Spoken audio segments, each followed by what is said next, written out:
teach you how to think correctly.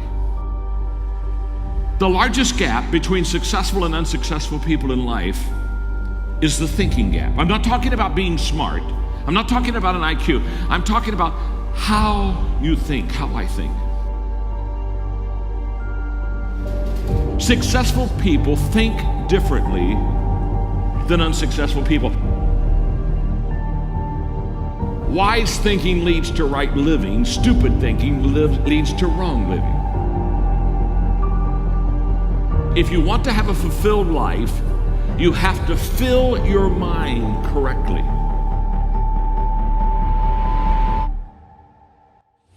Right now, you need to focus on today. And what I realized so many leaders don't understand is that truly today matters. And we overestimate what we can do tomorrow. We over-exaggerate what we did yesterday, but we underestimate what we can do right now. The only time you have, the only time I have, is now. So the question for all of us is, what am I doing with now?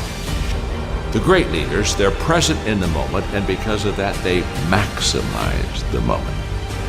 So if you're tempted to take that faraway glance, well, glance. But get right back to the present moment. Because today, you're preparing to make tomorrow a success.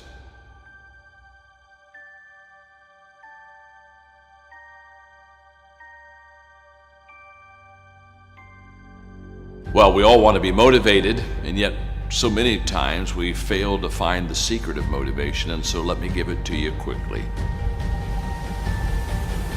Just do it. Motivation is not the cause of action, it's the byproduct of action. There's a lot of difference.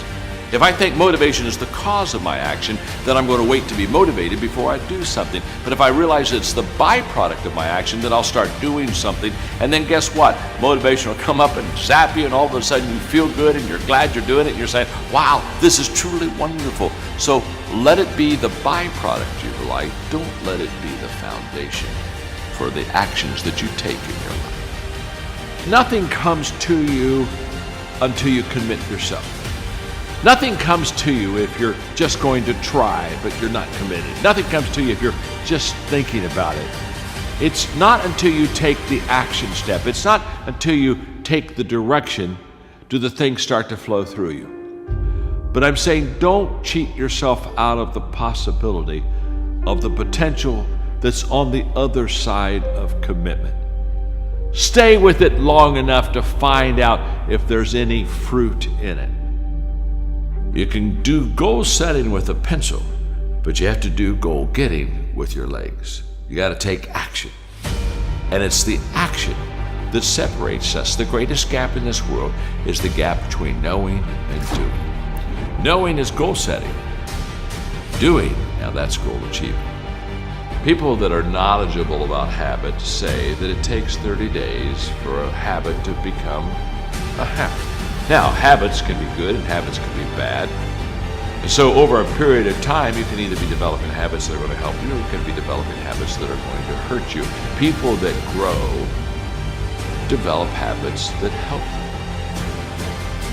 The great value of a good habit is you don't have to think about it. That's why it's a habit.